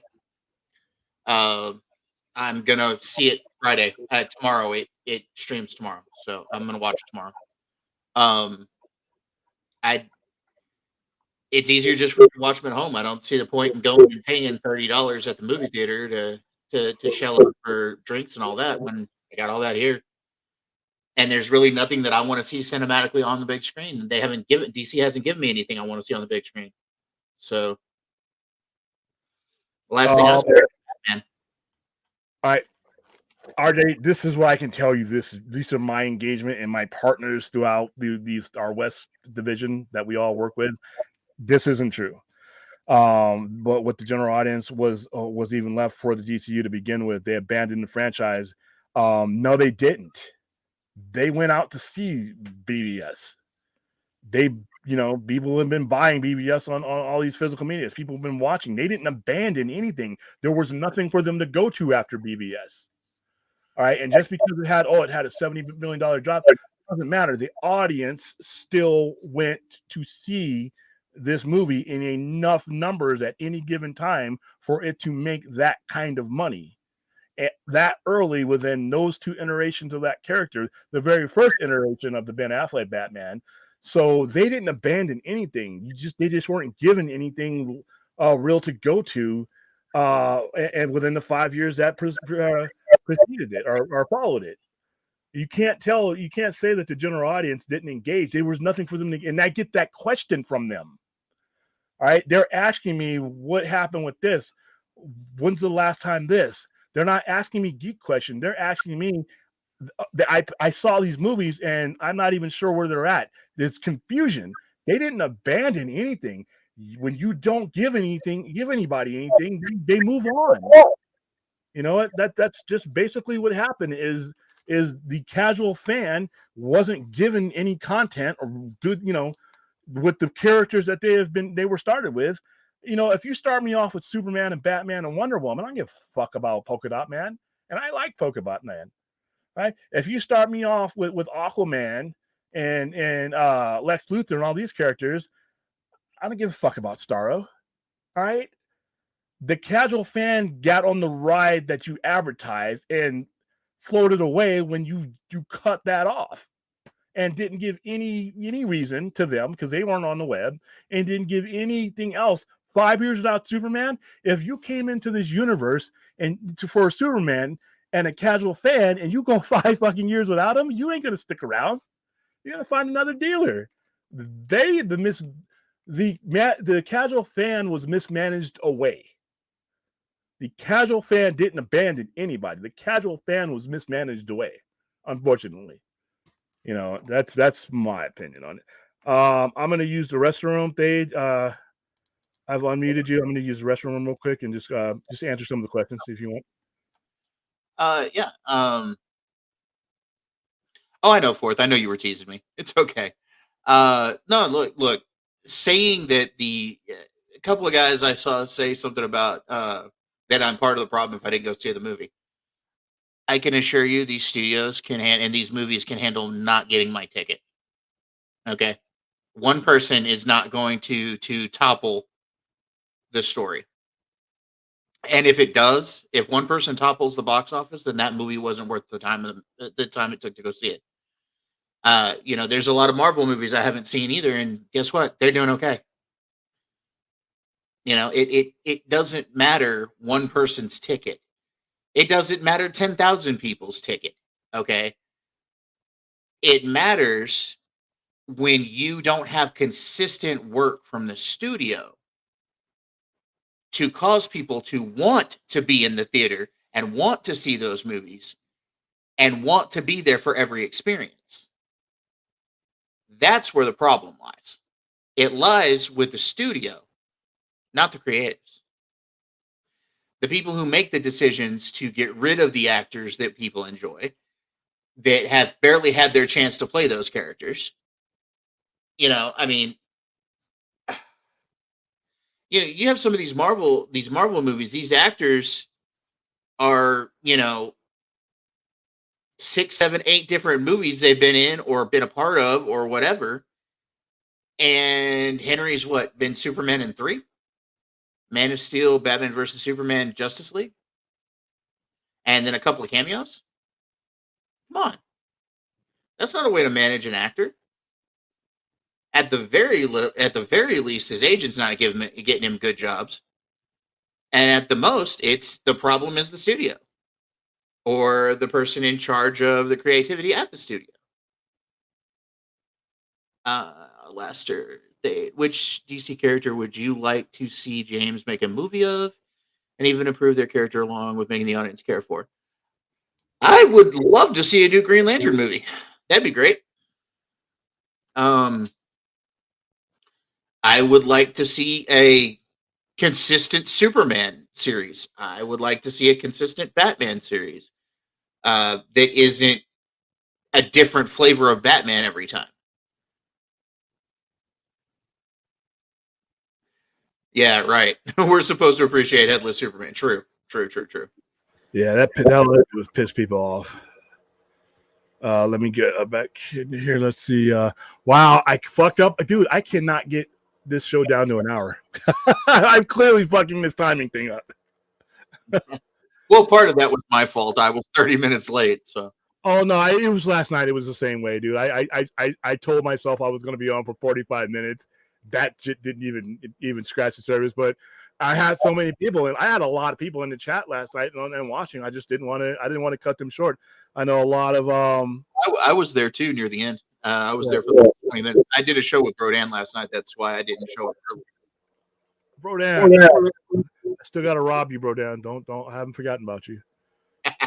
All right, so yeah, so there's Yes, Clint. I hate to inform you, but by the way, guys, go see Violent Night. Please go see Violent Night. Yeah, I've heard Please. that was really good. I've heard that was really good. Oh my God, it's great. The violence is exquisite. And like I said, the violence had a guy like me, and you can ask Clint because Clint went with me.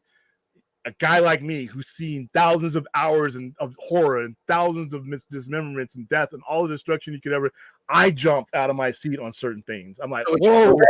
So what you're telling me, this as a horror fan, this is going to disturb me. Yes. This is good. This is good. Because not much disturbs me in horror anymore. All right, Saggy. I'm just happy to have Saggy T Car in the chat with me today. She knows what that means. I mean, we can argue this all day. Fourth point is he's gone. But like I said, argument aside, Saggy, remember, it's not just about us talking about it on a YouTube stream. It's the damage it does to the trust between the customer and the retailer being the studio. All right. Plain and simple, the studio has broken the trust with the audience. This would be like, go ahead. Let me mute myself. Go ahead. Like Walmart suddenly only selling diapers.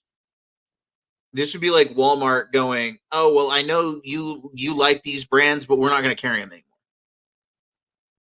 You know, you can do that with a few things, but you start like walking through and just knocking out whole swaths of area, people aren't going to go to Walmart anymore.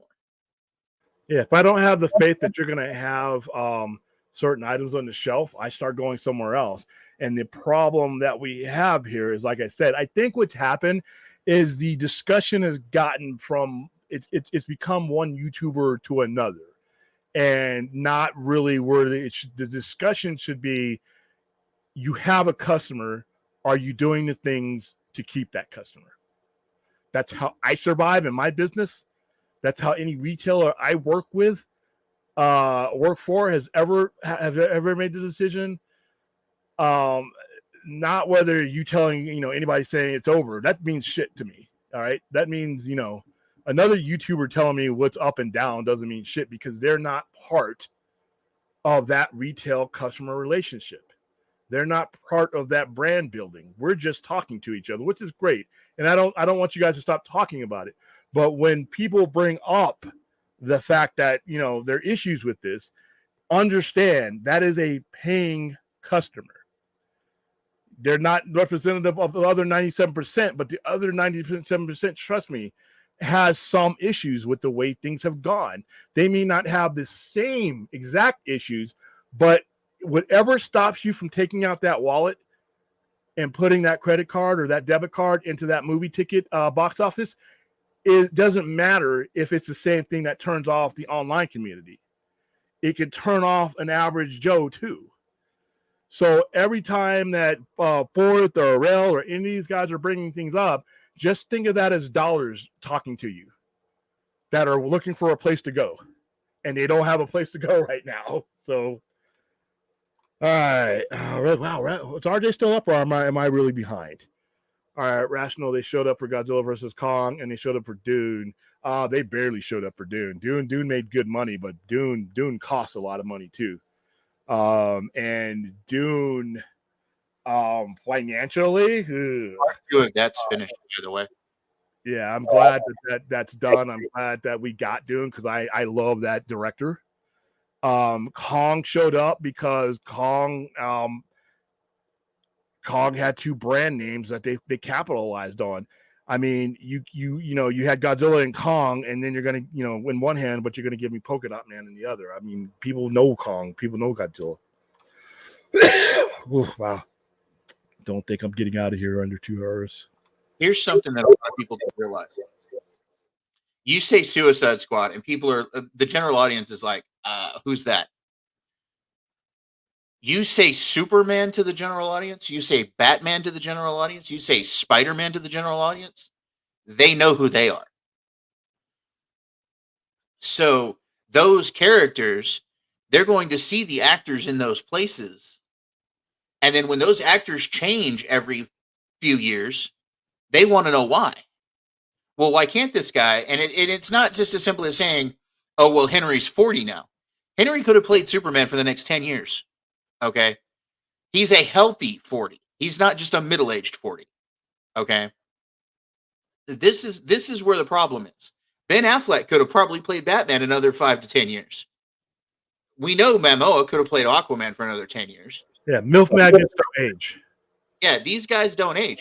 These are the guys that are in their 60s out there on the beach in France looking like they're, cut. You know what I'm saying? Yeah. These are the guys that William and I go, crap. Yeah, we're not even the same species. But I will say this, and I'll go ahead and mute you for a second. I don't have as big an issue with bringing in new people and going in a new direction. I just wish they had understood the situation a little from the customer's point of view, that you are going to turn around and say, hey, lay down your cash on the table. Why don't we give ourselves some solid footing here and wrap this up, and find some way to do it. But they chose not to. And like I said, my problem is that retail customer relationship has been dismissed by Warner Brothers so long that is the expectation now. And it's become a joke. It's become a joke that Warner Brothers, whoever owned it, is going to fail you, or Warner Brothers is not going to follow through. That's the joke now. The whole thing that the Snyder Cut did was basically highlighted the fact that even had to be done in the first place. The fans should have never had to do what they needed to do to bring Zack Snyder's Justice League. That exposed, even though Warner Brothers and Jason Kilar ended up doing it, the fact that a segment of fans had to do that your customer with clenched fist of money in hand was doing everything that they could to give you the money, and you were doing everything that you could not to take it. That is a break in the customer retail relationship, and that's fucking stupid. The way Warner Brothers handled themselves for the last 5 years was absolutely moronic. And unfortunately, they shit on the doorstep of anybody else trying to walk into a company. So that the fact that there's no good decisions, there are probably better ones than might get made by these new guys. But once again, the truth is that they don't have the margin for error. All right. Nobody involved in this has the margin for error. You're getting one swing at this. All right. And you're getting less than 3 years because their clock started in November. You get one shot. All right. You do not have the luxury that anyone else that they're comparing the situation has. You don't have that luxury. Fair or unfair, you don't. And you have a customer that you have to convince within that frame of mind that you're worth the risk. I think you are, James Gunn, if you're watching this show. I think you are worth the risk. I think that this, in the long term, if it's given enough time, if people don't panic in the corporate world, I think you could very well build something special. But getting there is a whole nother adventure. Getting that faith restored, getting that thing is not just something that's going to happen automatically. This isn't a TV made for TV movie. There are obstacles. There are obstacles that have nothing to do with James Gunn and Peter Safran, and there are some that do. And when your margin for error is already zero, the box that you're trying to maneuver in is really fucking small. I wish them the best. I don't want to see this fail because, like RJ has pointed out, and he is 100% right, there won't be another chance for a while.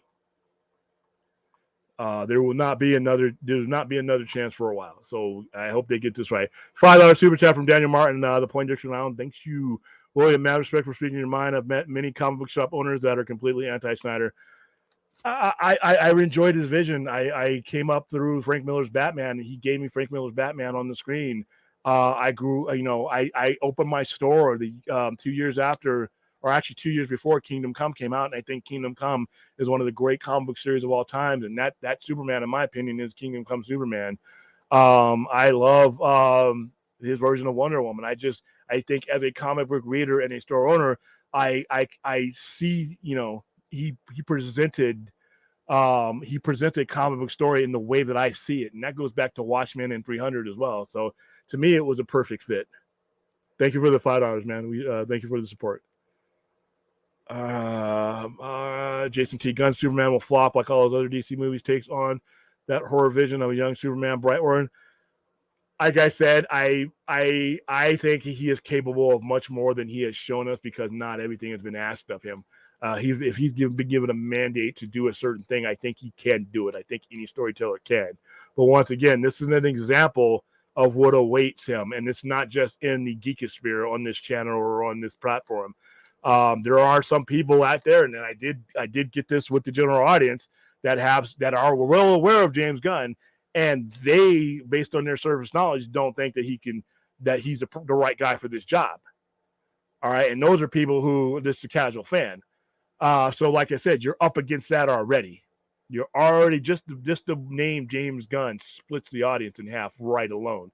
Even though I think he's capable of this thing, that's just the way things are being handled is just another thing that shrinks your box of maneuverability just that much more. Oh, okay. Ooh, I'm tired. All right, Landelli, first time here that I've seen. Krampus Davis, wait for the next boycott. It's going to be even worse in the box office. No one will win this war unless everybody gets what they want. You know what?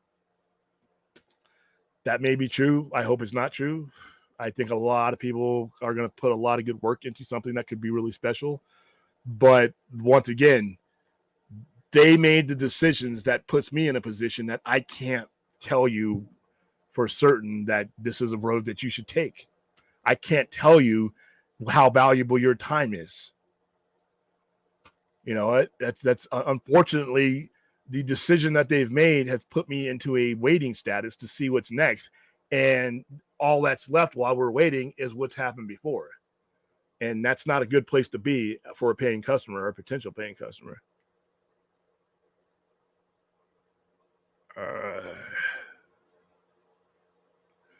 Let's see.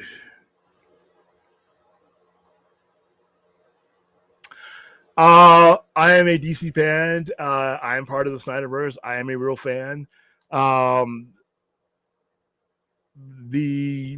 You could say, for instance, people boycotting Black Adam, which I don't think many people did. But even if you said that, that didn't hurt Black Adam as much as Black Adam being a character that nobody knew or cared about hurt Black Adam.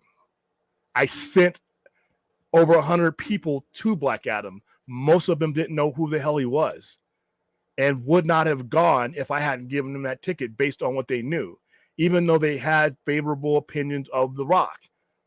You know what? Even if they're going for free, it's a 2-hour and 5-minute movie. There's a lot of shit you can do in 2 hours, 5 minutes.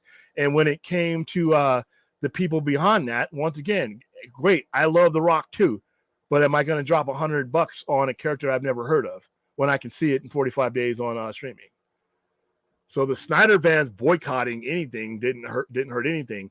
What hurt things is you putting out no-name characters that the general audience doesn't know or care about. No boycott will ever be as effective as that. All right, so I think I'm jumping around trying to get to as many people as I can, guys. Hey, William. Yeah, what's up, man? Check out. All right, man. I'm tired. So am I. And I completely lost control of the time here. But all right, man, I'll see you tomorrow. I'll see you later on today. Take it easy, chat. See you tonight for our regular show. All right. Let's see. So aside from, so I'm just trying to go through this. Aside from animated stuff, at least Marvel, Godzilla, and Kong, and Transformers, or at least actually do stuff to keep people interested and at least be different. The main thing that you're saying there is they actually keep doing stuff. DC's output, even with the shitty movies, has been very poor. I mean, if you look at the amount of movies that DC's done in the 5 years that the old regime was at the helm, the output alone sucks. Even if you get from the side that the fact that a lot of these movies that they released and they were going to map out, nobody knew who the hell they were. Wonder Twin Powers activate, that was your fucking plan. But even with that, the output, the frequency of movies that DC put out during that period of time was fucking horrendous. That hurts you too. Oh, man.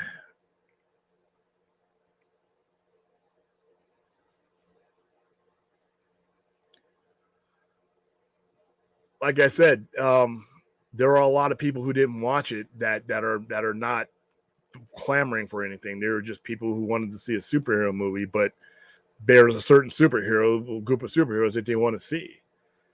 Not a B character of a Black Adam isn't even a main character of a main character. He's a C character that's derived from a B character, and the average fan is like, yeah, okay. They want Superman. They want Batman. All right, let's see. I'm gonna see if I can come down here. I really, these last 2 nights, guys, I did not expect this many of you guys to be here this late. But let me start at the bottom and work my personally, I've been a fan since the last iteration of these characters. I've been let down since 2017, and now they made it worse. Good luck with the new DCU. I'm only sticking to Joker and Reeves, and a lot of people have said that. And that what Leandeli is saying, that is not wrong.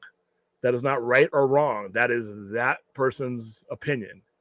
Everybody's going to have to make their choice, but I'm disturbed because I'm hearing a lot of things in this way, and not just from the extremists that are on Twitter. I'm hearing a lot of this from people that, like I said, are not in the bubble with us, and that worries me. William, with Henry Cavill not returning as Superman, that DC character, either superhero or villain, do you want him to play? Because I think he ends up going tomorrow to play Hyperion. I will never believe the Hyperion things until I see the Hyperion things. Once you played Superman, why would you play a Z character? He could do it, but there are better options for him out there that have nothing to do with comic book movies. Why would I play a Z character in a very cluttered universe when I can go be the main man somewhere else? I heard about Warhammer, and you always hear about Highlander and all these other things that he's sought after for. Why would you be Hyperion is a nothing character? In the long scheme of things, Hyperion is literally a nothing character in comparison to Superman. It's just, why would I do that? If I played the Alpha, why would I play a Zulu? It just, doesn't make any sense to me.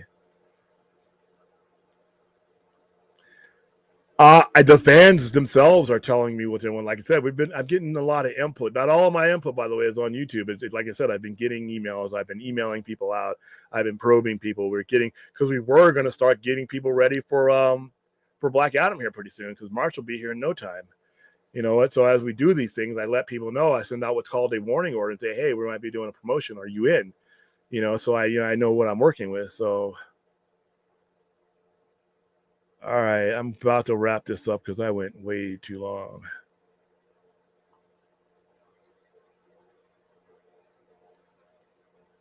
All right, guys. I think that's where I'm going to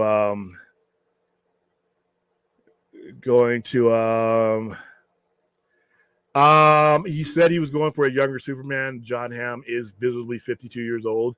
I would have liked to see John Hamm play the Batman character if Ben Affleck didn't want to play that character, but hey, it is what it is. All right, guys, I think that is it. I think we've answered all the questions we could possibly answer. And I am tired. I meant to be on an hour, and look at it, it's about an hour and 54. So once again, thank you guys for coming along. Thank you guys for being here. Thank you guys for adding questions to the stream. Just by being here, you help the Point Extra Lounge, and you help my visibility. Join my channel, youtube.com/@the-sci-fi center. We will be going back to doing content there soon. There's just a lot of news that I don't want to cover this type of news on my channel. I want to be more informational and everything like that. So that's why I don't always simulcast. But like I said, we've had a lot of people these last couple of days. And I understand that the topic may be what's driving the numbers. But what I'm always trying to do, I have seen the discourse online on Twitter, which I need to get away from, in places that I frequent. And I see two sets of people. I see people gloating. And like I said, I don't need to repeat where I think you fall on the evolutionary chain. I just know that it's not a good one. Not a good spot for you. It's not the human that's walking in the front. It's behind the thing that's basically trying to crawl. That's where I put people who gloat. Even if I like some of those people, their behavior, and when it comes to I was right, you get nothing for being right. All right. this acclamation and this affirmation that you think you're getting, keep checking your bank accounts, keep checking your your direct deposit. And when you get the check from these studios or whoever you're being right for, then maybe that'll change. Some people are doing and behaving the way they do for clicks. And like I said, I will deal with my measly following wherever I'm at before I do that. I just don't think that's good.